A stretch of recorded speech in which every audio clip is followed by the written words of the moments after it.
Mas vamos então, uma boa noite para vocês, né? Sejam mais uma vez muito bem-vindos. E pedir então para o irmão Carlos estar orando, então, ele é nosso orador oficial aí, até que os outros percam a timidez. É sempre bom lembrar que os tímidos não herdarão o reino do céu. Se for por isso pressão, aí, pressão. eu vou também assim, ó, hoje não quero orar. Vou deixar o Pinhola dar uma forçada na barra. Pressão não. Ó, vou fazer uma escala. Próxima célula, o Nunes ora, outra o Pedro e depois o MacGyver. Vocês não começam com essas coisas. Eu não venho mais. Começa que eu já não venho mais. Dodói. Para o Senhor toda a honra e toda a glória, né? Graças te damos, Jesus, por aqui estarmos mais esse tempo, Pai. Obrigado pelo dia que o Senhor nos concedeu, pelos livramentos. Obrigado, Senhor, pelo alimento. Obrigado, Senhor, pelos agasalhos que o Senhor nos concede a cada dia, Pai. Pai querido, Pai amado, o Senhor vem com o teu Santo Espírito, desça nesse lugar, Pai. Fazei presenças aqui entre nós, Pai. Eu te amo, Espírito Santo. Tu és lindo e maravilhoso, Senhor. Glorioso, toda honra sejas dadas a ti, Pai. Pai querido, assim eu te agradeço e me entrego nas tuas mãos. Obrigado por cada vida que aqui se encontra, Pai. Obrigado, Senhor, pelo MacGyver que se dispôs a sair lá daquela cidade até aqui para estar junto com a gente, Pai. Abençoe, Senhor, o retorno dele já antecipando, Pai. Muito obrigado, Jesus. Amém. Amém, Senhor Jesus. Aleluia. Amém. Recentemente eu comecei a ler um livro novo, né? E esse livro novo ele é todo baseado na história de João Batista, né? O porquê que Jesus Cristo disse que dos nascidos de mulher, João Batista foi o maior de todos os profetas, né? Então é uma coisa meio assim curiosa, né? Porque ele não tem um livro escrito como, por exemplo, Isaías, Jeremias, Daniel, né? Que são considerados profetas maiores pelo conteúdo de profecias, né? Então é sempre bom saber por que existem profetas maiores e profetas menores. Não é porque um é maior que o outro, mas é pelo conteúdo de profecia. Então, Sofonias, Abacuque, Joel, né, são considerados profetas menores porque o livro deles, a quantidade de profecias são menores. E Isaías, Jeremias, Daniel, Ezequiel, né, uma quantidade maior de profecia. Agora, é incrível que João Batista nunca escreveu um livro, né? Nunca pregou numa igreja, é um cara totalmente que viveu a maioria da vida dele, praticamente toda a vida num deserto, comendo gafanhoto, se alimentando de mel silvestre. Teve um ministério curtíssimo, porque o papel dele era preparar o caminho do Senhor, e já logo em seguida ele denunciou lá o pecado do grandão lá, do Herodes, e pediram a cabeça dele numa bandeja, né? Então imagina, o cara nunca escreveu um livro, nunca pregou numa igreja, viveu a vida toda num deserto. O pouco tempo que exerceu o ministério, batizou Jesus, em torno de 6 meses aproximadamente, e perdeu a cabeça. E esse cara, que tem esse currículo, Jesus Cristo disse que dos nascidos de mulher não houve profeta semelhante a João Batista, com exceção do Filho do Homem, que é o próprio Jesus, né? A Jesus ninguém bate, né? Jesus é imbatível. Mas assim, é algo assim de realmente estudar, né? Então eu vou ficar PhD no assunto, prometo trazer novas informações nos próximos capítulos, né? Mas realmente é algo para se meditar, né? Por quê? Porque o padrão que a sociedade traz hoje, se fosse atualizar para os dias de hoje, 2026, o que seria um grande profeta, né? Um cara extremamente bem sucedido, né? De preferência com uma boa casa, um bom carro, um ministério com milhares de membros. Esse é o padrão de hoje, né? E João Batista não tinha nada disso. Não tinha carro, vivia no deserto, não tinha igreja, não tinha multidão, nunca fez um milagre. Outra coisa, nunca fez um milagre, não tem nenhum milagre de Jesus catalogado. Não, curou o enfermo, curou o paralítico, levantou o doente, não tem, onde é que está escrito? né? Só batizava, né? Batizava, o batismo de arrependimento, né?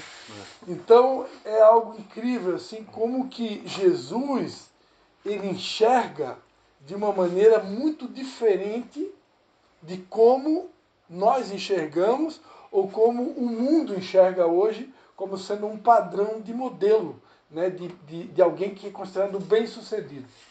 Embora que hoje, com o conhecimento que eu tenho, e até por se tratar da geração que a gente vive, eu creio de todo o coração que Deus, sim, Deus quer prosperar o seu povo, Deus quer abençoar os pastores também, nos dar uma vida digna, poder sonhar também. Por que não sonhar em ter um ministério que vai crescer numericamente? Não tem nada não vejo nada de errado com isso, desde que isso não vá subir para o coração, né? Tornar o ministério um ídolo, por exemplo. Então não tem nada de errado. Eu vejo que um pastor nos dias de hoje ele pode ter um bom carro, ele pode ter uma boa casa, mas, e eu creio que até Deus quer fazer isso, porque na geração que a gente vive isso é importante. Infelizmente hoje, um cara como João Batista nos dias de hoje, certamente ele ia ser ridicularizado, né? O próprio Jesus seria crucificado novamente, né? Essa que é a verdade, né? Então Jesus, eu creio que sabendo de tudo isso, ele vai realmente nos abençoar, vai nos proporcionar uma vida digna, para que a gente possa alcançar a nossa geração. Porque nós estamos vivendo em 2026. Né? A gente não viveu na época de João Batista. Então nós estamos vivendo outro período. E João Batista ele tinha que ser exatamente quem ele foi, ele precisava proceder exatamente como ele procedeu diante do desafio que ele tinha. Né? Há alguns teólogos que dizem, né, que houve um período de 400 anos de silêncio entre Malaquias, que foi o último profeta do Antigo Testamento, até João Batista, profeta, o primeiro profeta do Novo Testamento. Então, há quem acredita nisso. Eu, particularmente, acredito que silêncio, Deus não ia ficar 400 anos em silêncio total. Eu acredito que nesse período de tempo tem pessoas que tiveram comunhão com Deus, embora não haja os relatos, né? Mas pessoas que tinham como intimidade com Deus, pessoas que tinham temor e que provavelmente tiveram comunicação com Deus. Mas em termos de profetas catalogados, o que temos? Malaquias, depois João Batista. Então, nesse hiato aí, foram 400 anos. Então, o que muitos teólogos entendem é o seguinte: como houve um período muito grande de silêncio da parte de Deus entre Malaquias e João Batista, provavelmente aquele povo, principalmente o judeu, que eram os que conheciam as Escrituras, eles deviam estar totalmente embrutecidos. Eles deviam estar totalmente endurecidos. Imagina, se tu ficar 2 dias, 1 semana, sem falar com teus filhos, como que tu acha que vai ficar a reação deles? Tu ficar 1 mês sem falar com teus filhos. Aqueles que gostam de ti realmente, vão entrar em parafuso. Vão entrar em depressão. Meu pai não fala mais comigo. O que eu fiz? O que está acontecendo errado? Onde é que eu pequei? Né? Agora você imagina 400 anos de silêncio. Aquele povo deveria estar numa situação muito complicada. Então, precisou Deus levantar um cara do nível do João Batista, com aquele perfil de homem das cavernas, né? Nos dias de hoje seria considerado um ogro, né? Para poder realmente preparar o caminho do Senhor e quebrar, né, aqueles corações de pedra com um discurso forte, né? Quem vos ensinou a fugir da ira vindoura? Né? Arrependei-vos e convertei-vos, né? Então ele tinha um discurso de arrependimento, ele tinha um discurso de choque, né? Era uma palavra severa, era uma palavra de despertamento.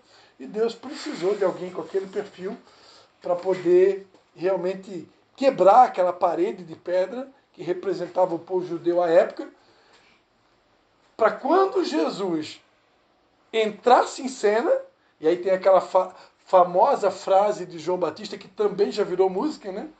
que ele disse: agora é necessário que ele cresça e que eu diminua.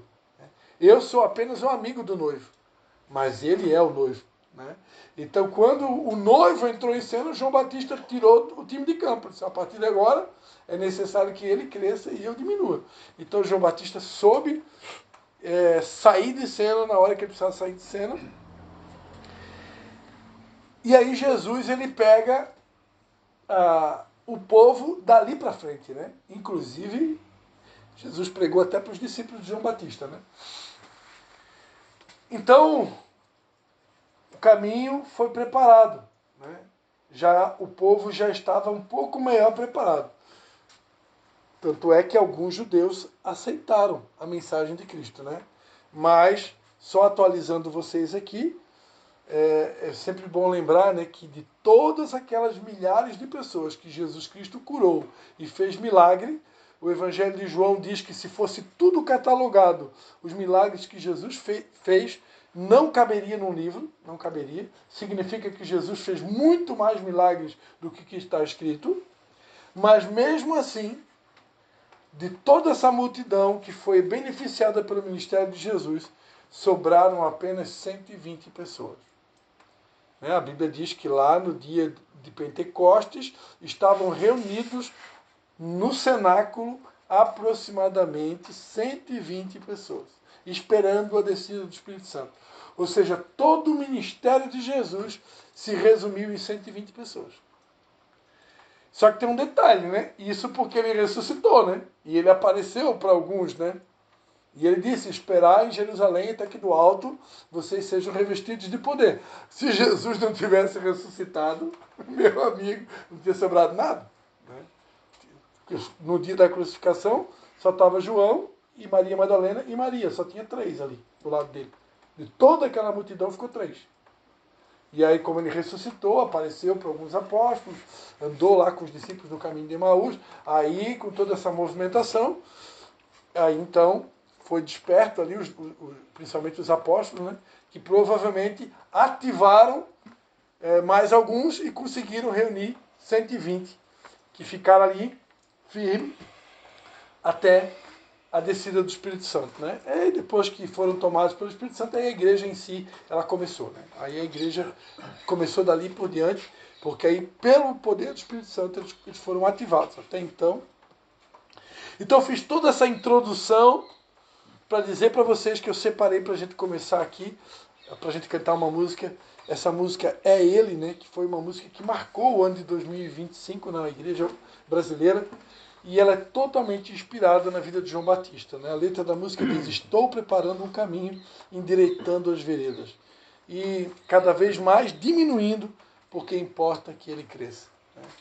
É o discurso de João Batista inteirinho, né?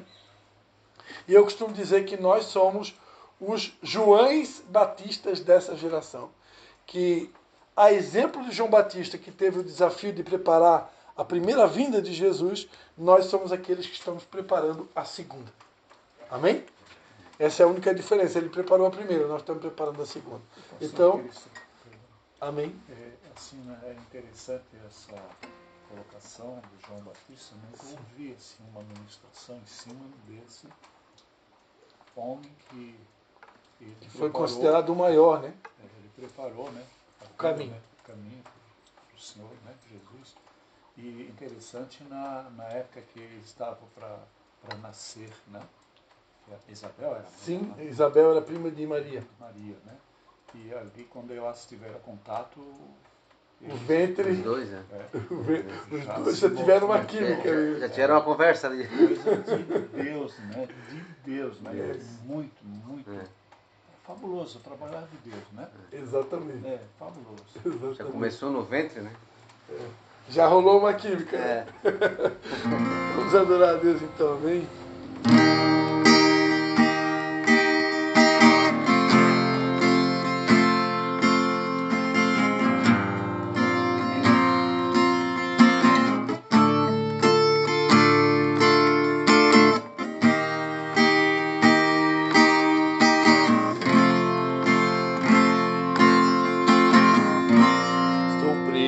Preparando um caminho,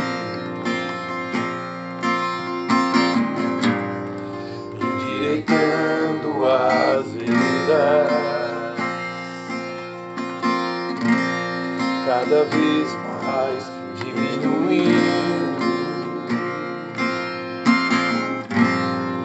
O que importa é que ele cresça, nele o meu prazer está. Eu não sou digno de desatar as suas sandálias, nele a minha vida está, e eu caminho com a certeza de que ele virá, e é ele, por ele que eu estou gastando a minha vida, perdendo tudo por amor e com alegria, dono dos meus dias. Estou preparando um caminho,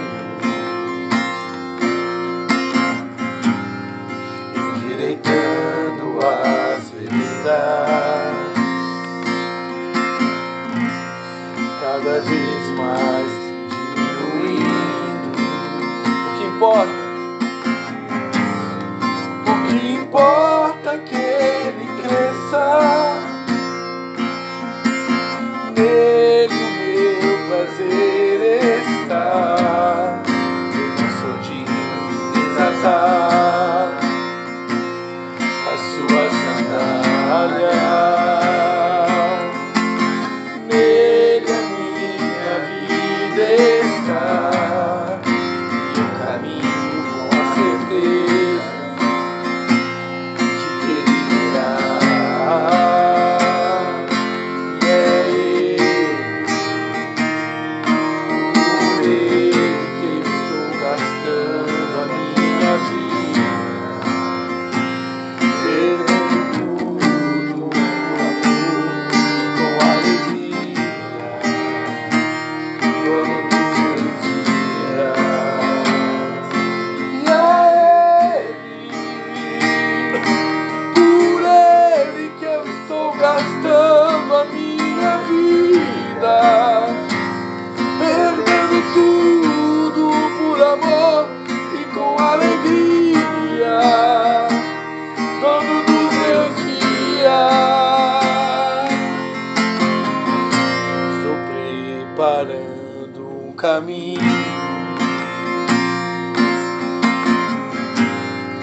poder ele virá.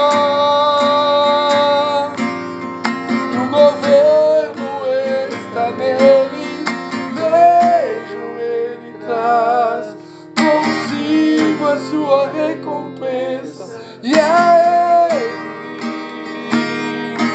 por ele que eu estou gastando a minha vida, perdendo tudo por amor e com alegria, todo dos meus dias.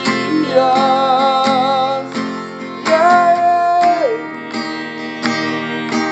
por ele que eu estou gastando a minha vida, perdendo tudo por amor e com alegria, dono dos meus dias, Jesus.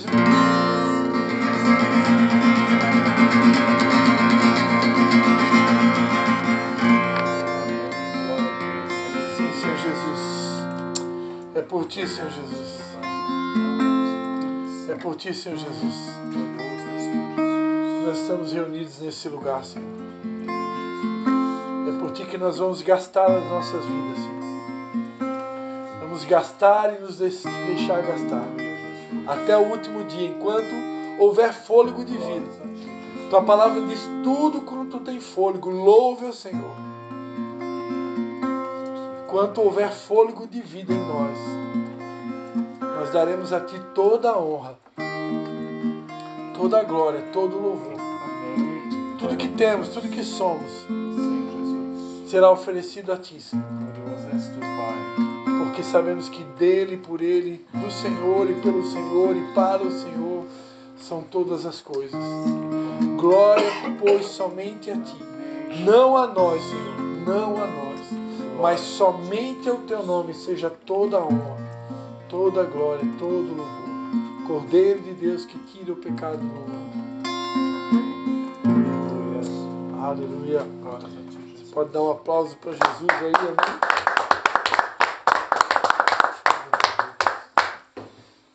Oh, Jesus. Antes que eu me esqueça, aquela sugestão do jantar lá, eu só falei assim, por falar, tá? Você tem que ver o que pode haver disso. Qual que é a sugestão? Se tu disser, vou fazer uma sopa, é sopa, não esquenta. Qualquer. É o que tu Se Deus tocar no teu coração, nós estamos juntos. O que tu decidir, Não tem mistério. Tem longos dias pela frente. Isso, tem bastante tempo. Dá para orar, dá até para jejuar, pedir a revelação. Ali, não, né? Eu fui semana passada, eu fui. Tu estava lá? Foi segunda, né? É segunda, né? Mas eu me esqueci. A primeira é segunda, Última segunda. A última segunda do mês. Foi quanto, Magalho? 5 churrascos do mês ou 6? 5 foi. O homem é bom. O homem é Só um guerreiro. pedacinho assim, não tá com muita fome. Amém, amados. Hoje, eu não me lembro se na nossa última reunião eu fiz isso, mas hoje eu vou fazer, né, de dar oportunidade, se alguém aqui tiver um testemunho para contar, quiser compartilhar uma bênção, quiser compartilhar uma vitória, uma experiência, né, algo que Deus tocou nos últimos dias, que quiser, né, fique à vontade, né, tenha liberdade aí para repartir com a gente, amém? Amém? Eu posso falar então? Começar a falar então? Pode. Não, eu não tenho muita coisa a falar, que só glória na minha vida, só depois que eu saí lá do desafio. Tudo na minha vida está crescendo, estou conseguindo pagar todas minhas contas, não devo mais nada para ninguém, de dívida sim, estou com meu nome limpo. Graças a Deus em casa está tudo maravilhoso, com meu pai então, o pai só falta me pegar no colo, né? Uma pessoa que me falou de, né, pai, né? O Nunes sabe que falou, esse é um sem futuro, né? Hoje está ali, só falta me pegar no colo, né? Eu só tenho coisa boa só, né? Fala. Só Jesus é maravilhoso. Amém. Glórias a Deus. Um testemunhozinho bem simples. assim. Bem simples, não tem. Eu vou falar de mim agora, né? Que parece pequeno, assim, mas para mim é uma grande vitória. Eu tinha já há muito tempo que a gente evita de marcar coisas no comércio, né? Marca na loja tal e coisa. Mas eu tinha duas contas que eram fixas. Eu tinha a padaria, né? Panificadora Esther, a confeitaria lá, e também a farmácia, né? Então ali eu tinha dois carnês do baú da felicidade ali, que aí como você tem o crédito, né? Você vai comprando, né? Vai comprando. Né? Vou convidar um pastor para tomar um café comigo, um amigo e tal. Marcava tudo na panificadora da Esther, né? E vão marcando lá, né? Não, é pela minha conta, é por minha conta, né? E tudo marcando lá. Final do mês, E aí... bastante, sim. E eu já troquei com ela, às vezes eu acumulo lá um valor alto, eu vou lá, troco com ela, faço um câmbio, troco por um produto da empresa, só que não vai estar comprando o produto o tempo todo, né? E aí, às vezes, quando acumulava, deixava acumular até 2 meses, assim, e quando ia pagar, dava aquela pancada, assim, né? Porque ali, olha, tu não ela fazer uma comprinha na padaria hoje ali, pegar um bolinho, pão, um negocinho. Olha, qualquer coisinha já dá 100 pila. Qualquer coisinha dá 100 pila. Aí tu vai, se tu for 2 vezes no dia, já deu 200. Né? Aí multiplica aí por 30 dias, para ver quanto é que vai dar o rombo. Aí, meu amigo, e eu tinha farmácia também, né? Aí todo mês, aí eu decidi, faz uns 2 meses, eu acho que eu decidi, eu fui lá, paguei tudo, botei tudo em dia, disse, a partir de hoje eu não marco mais. Foi uma decisão que eu tomei. Né? Eu fiz esse curso ele ali com. Tava cantando a música ele, ó, já a conexão. Fiz esse curso ele, e uma das coisas mais importantes desse curso ele que eu fiz foi uma matéria ali do livro que a gente estudou sobre gestão financeira. Porque muitas vezes nós, pastores, ensinamos, né, e é bíblico, né, que quando você falta para com Deus nas disciplinas espirituais, nas questões financeiras bíblicas, como a generosidade, né? Você não entrega a tua oferta, não entrega dízimo, e isso pode realmente trazer consequências, né? Para quem crê, né? Porque eu creio que Deus não leva em conta o tempo da ignorância, ou seja, o tempo que você não tem um entendimento de algo, Deus não cobra. Agora, a partir do momento que você tem um entendimento e você até pratica aquilo, de repente para de praticar, isso pode trazer com certeza consequência. Mas a questão financeira não diz respeito só à generosidade. A questão financeira também diz respeito à administração. Porque eu posso ser um cara que eu sou dizimista fiel, sou ofertante fiel, mas sou um péssimo administrador. Né? Eu gasto mais do que eu recebo, eu faço conta em tudo que é loja, né? Eu não me planejo, compro coisas acima do que eu posso pagar, então vai ter uma consequência. Né? Então essa aula que a gente teve lá, só sobre gestão financeira, foi muito boa, e depois daquela aula eu decidi que eu não queria mais ter conta no comércio. Né? Não que daqui a pouco eu não vou fazer um boleto, não é isso que eu estou falando, mas ali do comércio eu não queria mais ter conta. E fui lá, paguei. Né? E esse mês eu comecei o mês, né? Aquela sensação assim, né? As contas tudo em dia, né? Que coisa. Só tenho o meu parcelamento de imposto que eu tenho da minha empresa, né? Tem algumas coisas para resolver, mas aí é questão de empresa. Mas das minhas contas pessoais, que eu me lembro, tá tudo em dia, né? Então isso é... Só quem tem conta para pagar sabe do que eu estou falando, né? Alívio. Então isso já é uma grande vitória. É um alívio. Então eu vou entrar no mesmo... na mesma... Como é que é? No vácuo teu aí. Posso falar mais um testemunhozinho que eu estou trabalhando bastante, né? O Nunes me conhece, eu sou bem, assim, quando eu pego para trabalhar assim, eu trabalho bastante, né? Daí o inimigo esse final de semana tentou. Eu fui trocar o telhado, eu, meu irmão e o pai, né? Só que daí quem trabalhou foi nós, o pai é o cabeça, né? Só fala. Tá? Daí quem vai dar força, quem fez foi meu irmão. Fui trocar o telhado da garagem, troquei todo o telhado lá e eu caí no telhado. Quebrei o calcanhar. Hoje eu fui no médico, foi sábado de tarde, eu fui na academia de manhã, passei na lancheria, né, no de lanche que eu trabalho lá, né, fiz uns negocinhos lá pra adiantar, né, pra noite, né, adiantei uns negocinhos pra adiantar, e 11 horas eu fui pra lá, o pai falou assim, tô te esperando pra nós trocar o telhado, né, eu e o Guilherme, né, meu irmão, né, e tal, fui lá trocar, comecei o telhado, primeira telha que eu tirei, eu pisei em falso, tava podre a telha, né, pô, tá tudo furado, quebrado já, né, pisei em falso, caí de 3 metros de altura, só que eu caí em pé com o calcanhar no chão. Só que aí eu sentia dor, inchou o pé na hora, arrochou tudo ali. Só que daí o cara com o corpo quente, né, não senti dor, né. Mas continuei trabalhando. De noite fui trabalhar também. Domingo eu fui trabalhar, de domingo para segunda, né? De ontem para hoje, eu não consegui dormir. De tanta dor no pé. O pé é roxo do lado aqui, ó. Do lado aqui, ó, roxo assim, ó. Roxo, né? Hoje eu fui no médico lá, bati o raio-x. Tô com bem embaixo do calcanhar aqui, com 3 centímetros. 3 milímetros. Trincou, ó. Daí eles iam. Eterito não se baseia sem botar uma tábua. Daí eles iam botar a gesso, né? Mas como eu não posso parar de trabalhar, né? Eu que tô na frente lá agora, a gente não tá mais indo lá, né? Aí eu, né, eu não posso parar, daí. Só tô com a atadura no pé, só. Uma atadura bem forte, batalha, tipo batalha. Cuida, né? Cuida É tal história, você vai ter sempre, mas eterito não bobeia, porque vai andar em cima, bota uma tábua. Aí, mas eu tá bem, graças a Deus. Eu tô mancando sim, né, mas tá. Tô trabalhando. É duro, né? É duro na queda. Mais alguém quer compartilhar alguma coisa? Eu até teria bastante, mas eu vou deixar para uma próxima oportunidade para deixar concluído. Amém. Eu de metido, eu que sou o que mais falo, nem era para dar testemunho, mas é que eu confesso que eu estou tão feliz assim de essa alegria de começar um mês sem conta. Que eu vou contar também, vou entrar na vibe do MacGyver. Amados, então vamos lá. Se você tiver a Bíblia aí e quiser abrir, Daniel capítulo 1. Daniel capítulo 2.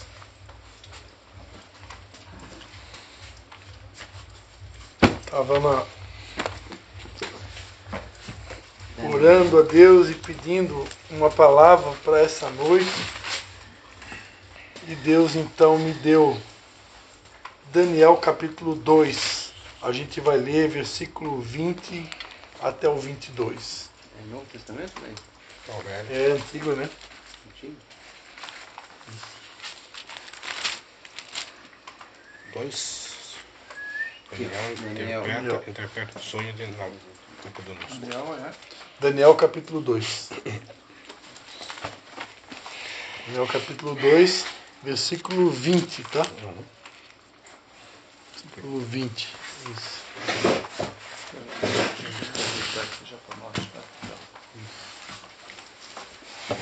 Daniel capítulo 2, versículo 20. Todo mundo achou aí? Amém. A gente vai ler do 20 ao 22. Diz assim a palavra de Deus. Disse Daniel: seja bendito o nome de Deus para todo sempre, porque dele é a sabedoria e a força. É ele quem muda os tempos e as horas, remove reis e estabelece reis. Ele dá sabedoria aos sábios e conhecimento aos entendidos. Ele revela o profundo e o escondido, conhece o que está em trevas e com ele mora a luz. Amém? Agora, se você puder abrir no Salmo 103, Salmo de número 103. Salmo 103. Tem que ir lá dentro dos Salmos. Deixa que eu te ajudo aí. Depois de... Salmo 103, versículo 19. Lá pra cá.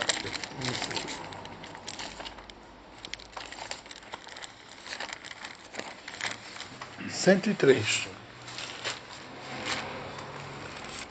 Salmo 103, versículo 19, diz assim: o Senhor estabeleceu o seu trono nos céus e o seu reino domina sobre tudo. Né? Poderíamos dizer, o Senhor estabeleceu o seu trono nos céus e o seu reino governa sobre tudo. Poderíamos dizer assim também. Amém? Vamos orar. Pai, em nome de Jesus, quero te dar graças por essa mensagem que o Senhor colocou no nosso coração. E queremos mais uma vez declarar a nossa dependência do Senhor e pedir que o Teu Espírito Santo novamente possa estar nos inspirando, nos guiando para transmitir aos Teus filhos o que o Senhor deseja comunicar conosco na noite de hoje. Em nome de Jesus. Amém. Amém, queridos. Deus colocou no meu coração hoje um desejo de compartilhar com vocês sobre essa soberania de Deus absoluta sobre tudo e sobre todos. Né? Nós, todos os anos, de acordo com a cobertura espiritual que a gente tem, a gente segue um tema que Deus dá para uma festa que acontece em Israel, chamada Festa dos Tabernáculos, que acontece sempre em setembro, outubro, e nós utilizamos durante muito tempo aquele tema de cada ano como um tema para nós também, do ano da igreja, né? E houve um ano que o pessoal aí vai lembrar que o tema do ano era Jesus, o Rei de toda a terra. Então, nessa noite eu quero lembrar aos senhores que Deus, Ele é o Deus de toda a terra. Ele é Rei sobre tudo e sobre todos. Daniel disse,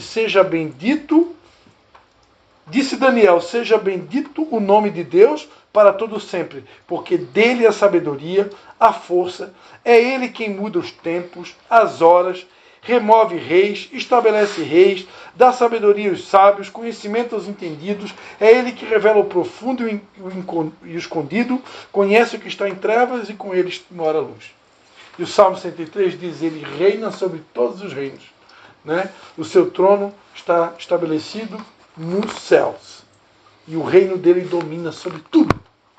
Ou seja, ele tem o controle sobre o governo brasileiro, o governo da Alemanha, o governo da Inglaterra, o governo da França. Ele tem o governo sobre a minha casa, sobre os meus filhos, sobre a minha vida, sobre os meus animais, sobre tudo. Ele governa sobre tudo. Então, essa revelação, esse entendimento, ele é muito importante a gente saber. Por quê? Porque também há um texto na Bíblia que ele não entra em choque, mas se você não tiver um entendimento claro, pode achar que é um choque, né? Quando a Bíblia vai dizer assim, ó, o mundo jaz no maligno. Bom, o mundo jaz no maligno, nós acabamos de ler que Deus governa sobre tudo, mas então como assim? O mundo jaz no maligno quer dizer que o mundo está sob a influência do maligno. Deus permite, como Deus é um Deus que dá o livre-arbítrio, então ele permite a influência do maligno. O maligno influencia o mundo inteiro. E as pessoas que se deixam influenciar por ele, as pessoas que não vigiam, que não oram, que não têm intimidade com Deus, e que praticamente são, muitas delas, fantoches na mão do inimigo, então elas estão realmente na mão do inimigo. Mas Deus nunca perde o controle. Amém. Deus tem o controle de tudo. Né? A palavra de Deus, Jesus Cristo chegou a dizer que não cai um fio de cabelo da minha cabeça, né? Não cai uma folha numa árvore sem o consentimento de Deus. Então, é muito importante saber que até no dia das eleições, quando a gente vai lá colocar o nosso voto na urna, ainda assim, se Deus não quiser, o nosso candidato não é eleito. Só tem uma coisa que muda Deus. Só tem uma única coisa que pode fazer Deus voltar atrás numa pré-decisão, podemos dizer assim. É o nosso arrependimento e a nossa oração. Exemplo, né? Deus estava pronto para destruir a cidade de Sodoma e Gomorra. E a Bíblia diz que Deus não vai fazer nada na terra sem revelar primeiramente aos seus santos, os profetas. Está escrito na Bíblia que Deus não faz nada na terra sem primeiro comunicar aos seus profetas. E talvez aqui vocês não sabiam, uma das primeiras pessoas na Bíblia que recebe o nome de profeta foi Abraão, né? Abraão recebeu o nome de profeta, né? Abraão, ele tentou esconder a identidade da esposa dele, né? E depois, isso quase que gerou um BO, porque o rei lá, à época, quase que ele vai ter intimidade com a esposa de Abraão, e ali, depois Abraão pede perdão, se arrepende, ele revela a identidade da esposa, e naquela passagem, eu tenho praticamente certeza que é nessa passagem onde a gente vai ouvir pela primeira vez na Bíblia a palavra profeta se referindo a Abraão. E Abraão, por ser um profeta de Deus, Deus então revela para ele que ia destruir Sodoma e Gomorra. Comunicou ele. Quando ele recebe o comunicado de Deus que ele ia destruir Sodoma e Gomorra, a Bíblia diz então que Abraão começa um diálogo com Deus. Mas se tiver tantos justos lá, por amor àqueles tantos justos, eu não vou. E se tiver uns 40 justos, por amor aos 40. Se tiver 30, por amor aos 30. Se tiver 20, por amor aos 20. Só que, paz, meus senhores, não tinha ninguém. Né? Como diz a Bíblia, não há um justo sequer. Então Deus decidiu, olha, infelizmente, Abraão, você foi muito eficaz no seu clamor, na sua oração, mas eu não posso fazer nada. Está tudo corrompido. Está corrompido geral. Então eu vou mandar descer fogo, né? E foi aonde que Deus disse, foi aonde que Abraão disse, pelo amor de Deus, não. Mas por favor, eu imploro, tem um sobrinho lá chamado Ló, né? Tem a esposa dele, tem os filhos, pelo menos a família dele. É nessa hora que a gente vê quem que tem crédito com Deus, né? Abraão tinha tanto crédito com Deus, que Deus disse, não, então a tua família eu vou poupar. Isso, que os dois não eram também justos. Mas não por causa, tinha nenhum. mas por causa da intercessão de Abraão. Dele, né? Essa não é a única passagem, né? Tem uma outra passagem em Êxodo, que a Bíblia vai dizer que o povo havia cometido um grande pecado contra Deus. Qual foi o grande pecado? Moisés ficou numa montanha, muitos dias lá, afastado do povo para receber as tábuas dos mandamentos, né? E naquele período, quando Moisés ficou muito tempo ausente, o povo então resolve queimar seus tesouros e fazer um bezerro de ouro, né? E aí a Bíblia vai dizer que o povo cometeu um grande pecado.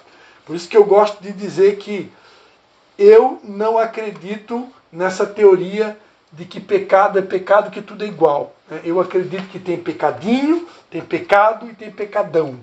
E cada pecado, de acordo com o tamanho dele, vai ter uma consequência diferente.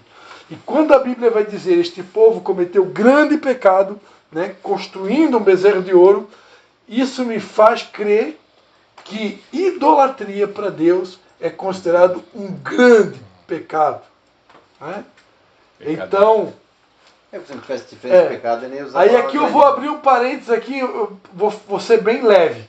Vou ser bem leve porque está gravando, né? Deus conhece o cidadão do bem que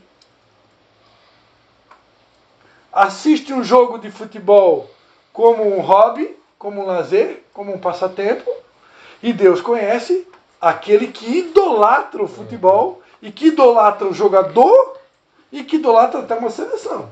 Então são duas coisas diferentes. Uma coisa é a pureza, a inocência de alguém que torce por um time e que está tendo um passatempo, vai lá assistir um jogo de futebol, como qualquer outro passatempo, andar de bike, jogar um dominó, né? Pode-se dizer uma brincadeira pura, né? Se não envolver apostas, né? Agora, outra coisa é quando Deus no céu e o Neymar na terra, né? Deus no céu e Ayrton Senna na terra. Opa, aí já entrou num campo muito perigoso. Por quê? Porque Deus não divide a sua glória com ninguém. Né? Idolatria para Deus, e eu pregava ali nos Legendários, acho que foi lá no morro, na verdade, no Morro da Pipa, né? No dia do Amanhecer com Jesus, eu falava para eles que ídolo não é só uma imagem de escultura, né? Ídolo é qualquer coisa que eu coloco na frente de Deus. Pode ser uma pessoa viva, pode ser uma pessoa morta, pode ser um time de futebol, pode ser um cantor, pode ser minha esposa, pode ser meu filho, pode ser meu carro, pode ser minha casa, pode ser meu trabalho, meu emprego. Qualquer coisa que Deus sentir que está começando a ganhar uma dimensão, o meu trabalho, meu ministério, minha empresa, qualquer coisa que Deus perceber que está roubando o lugar dele, de número um, que pertence somente a ele, isso pode se tornar um ídolo. E idolatria é algo grave, gravíssimo. É um pecado gravíssimo. Tanto é que Moisés disse, o povo cometeu grande pecado, construindo um bezerro de ouro. Né? E aí, Moisés, sabendo que Deus decide punir o povo, e punir o povo não era dar puxão de orelha, não, era eliminar. Né? Moisés, então, eu imagino assim a cena, né? Moisés se jogando aos pés de Deus e dizendo, por favor, risca o meu nome do livro da vida, né? Mas não mata o povo. Se vocês quiserem, eu posso até dar um endereço para vocês, né? Vocês gostam de ler Bíblia? Está em Êxodo, né?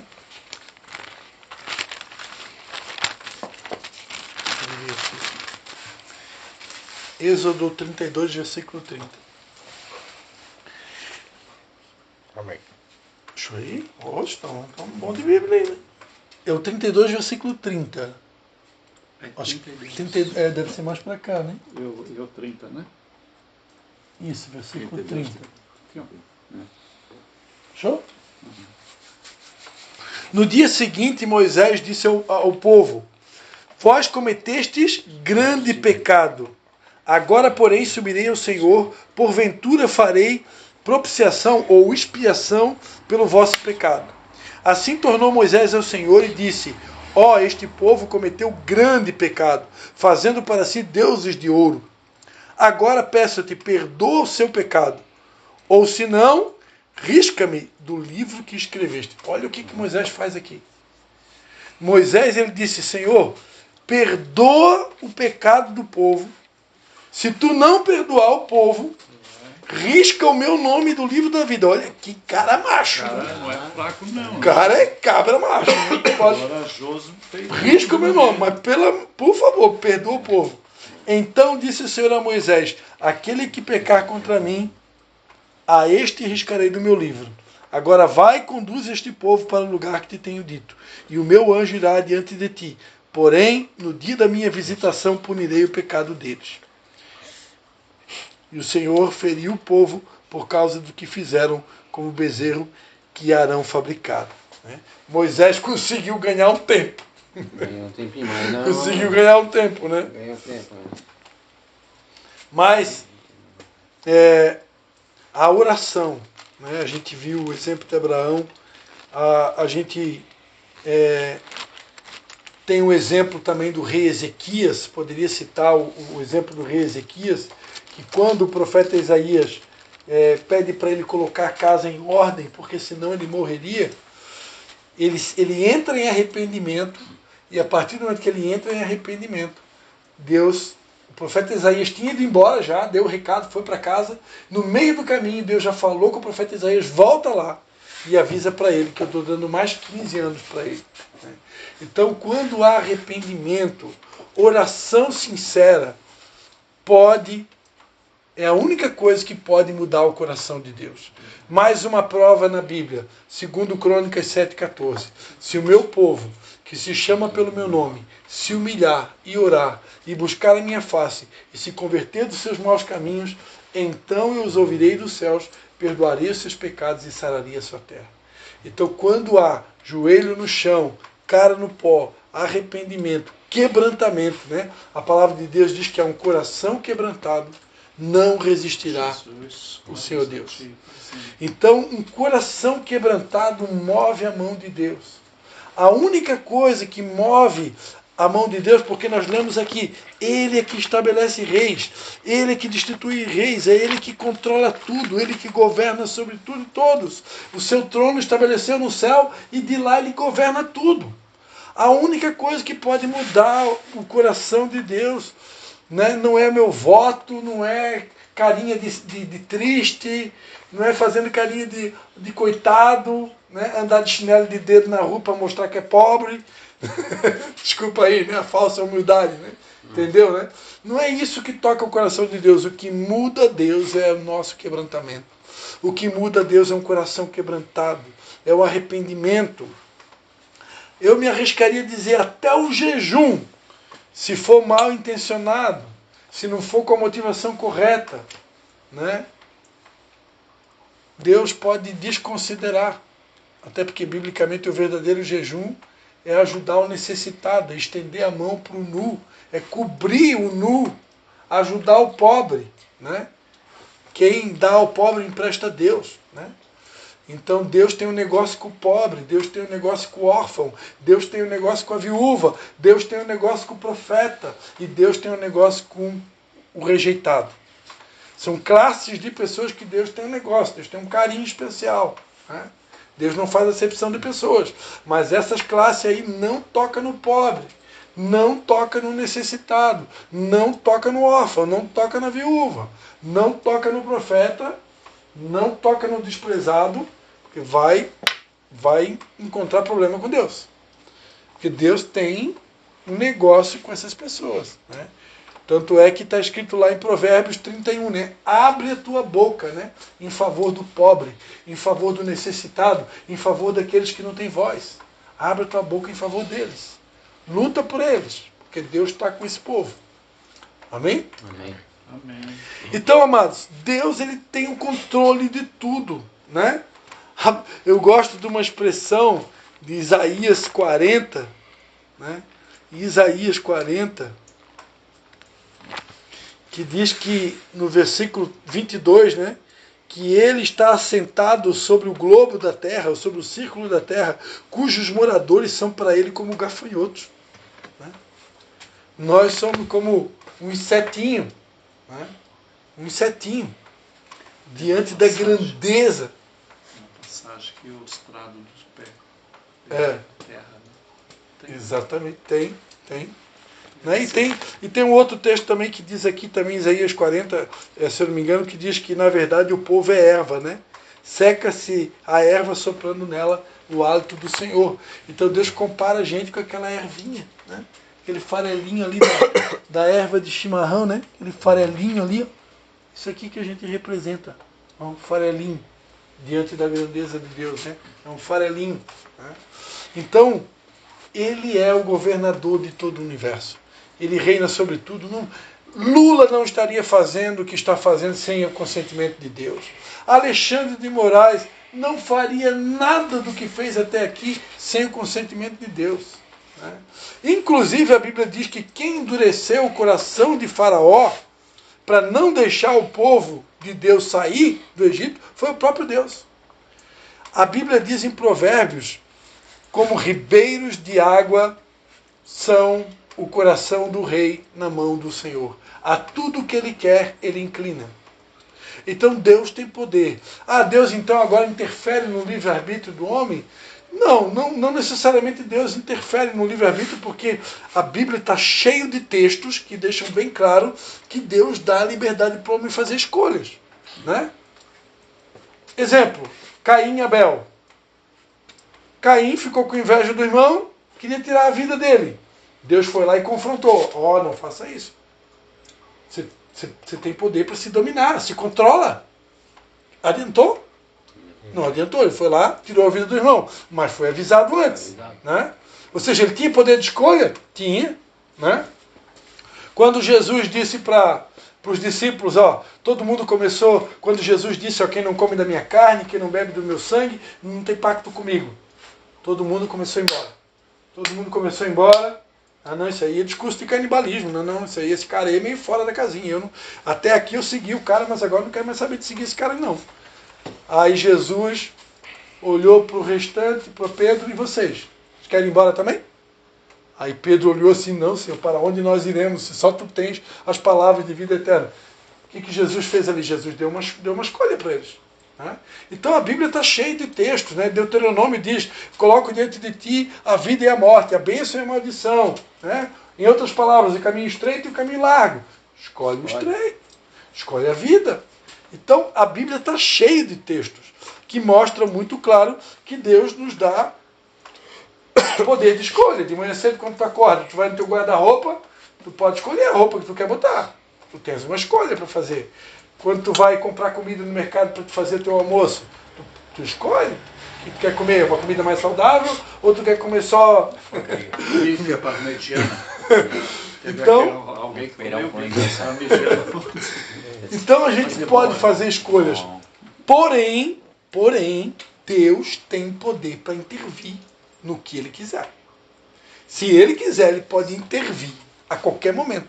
Na minha vida, na minha casa, no governo brasileiro, né? Nos governantes. Ele pode. Por quê? Porque Ele é o rei de toda a terra. Ele é o governante absoluto. Pode estar chovendo canivete.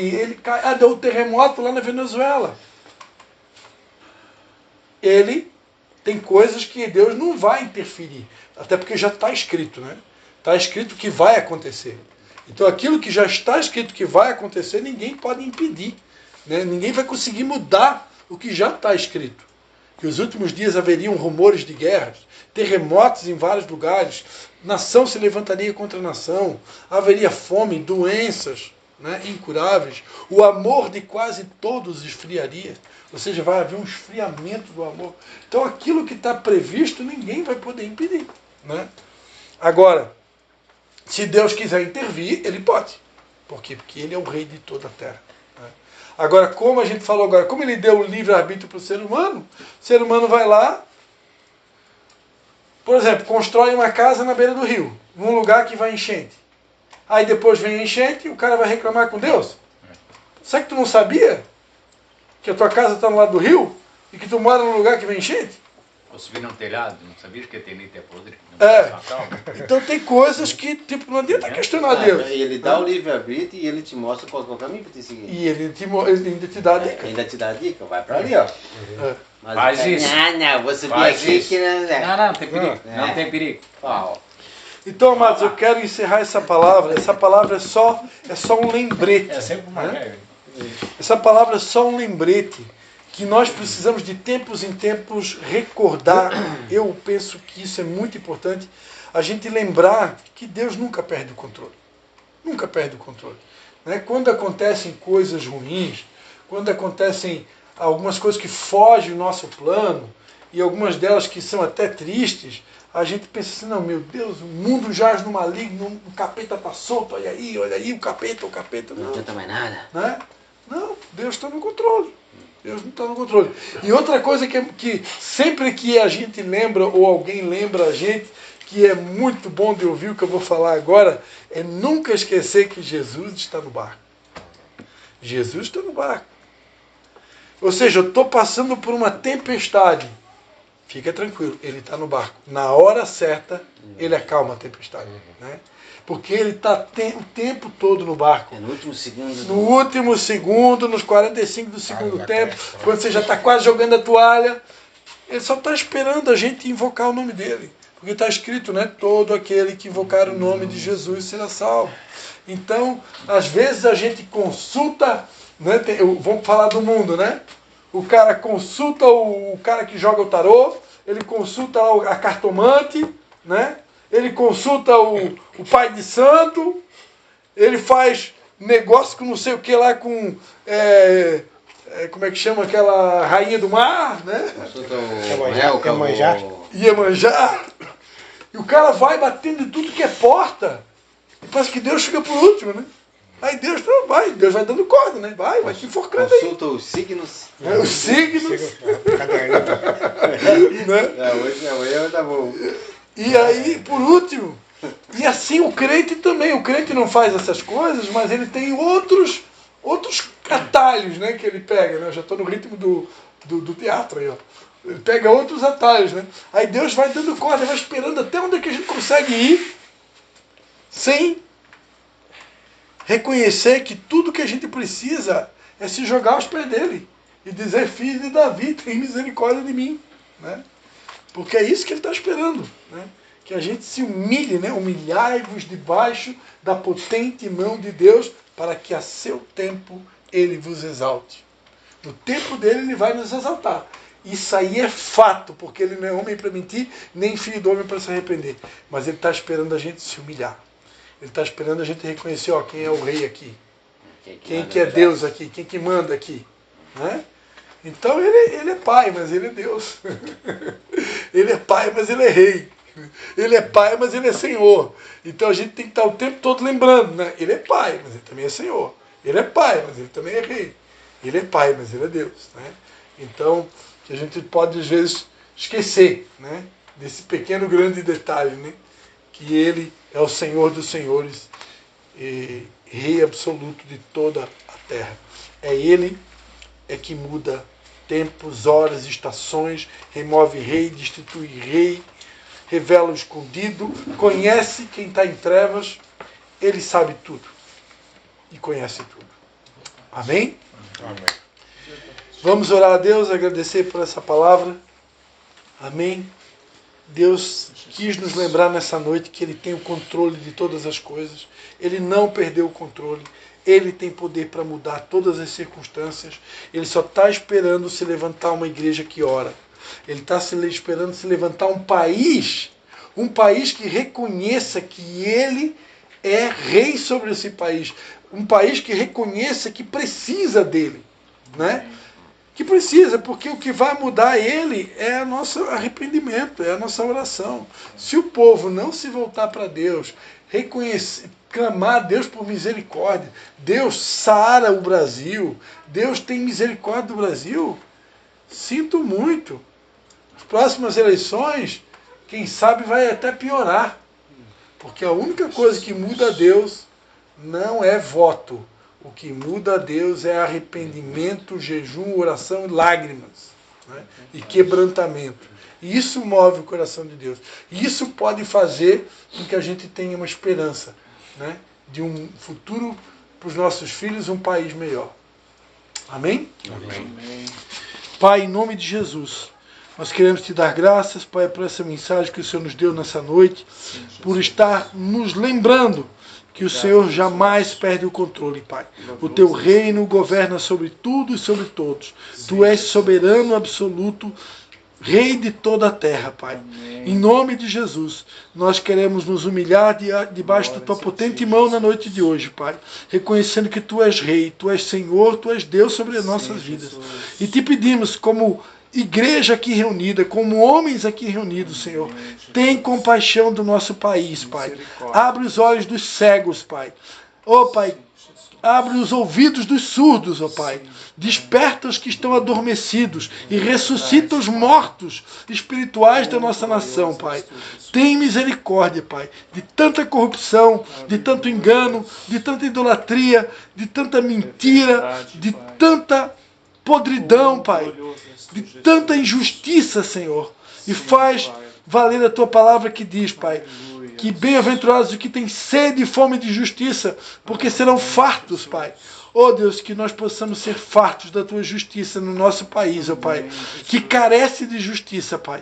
Em nome de Jesus, estende o teu cetro, Pai, sobre a nação brasileira e muda a história da nossa nação, Pai. Nós te pedimos, tem misericórdia da nossa nação, redime e sara a nação brasileira, Pai. Restitui os anos consumidos pelo gafanhoto cortador, o migrador, o devorador e o destruidor, Pai. Em nome de Jesus, que as nossas eiras se encham de trigo e os nossos lagares de vinho e de azeite, Pai. Em nome de Jesus, que nós não venhamos ser mais envergonhados, Pai, porque há uma promessa que os teus filhos não seriam jamais envergonhados. Então faz essa promessa se cumprir na nossa nação, nas nossas vidas, nas nossas famílias. É o que te pedimos e te agradecemos em nome de Jesus. Amém e amém, Senhor Jesus. Amém. Glória a Deus, Jesus. Amém.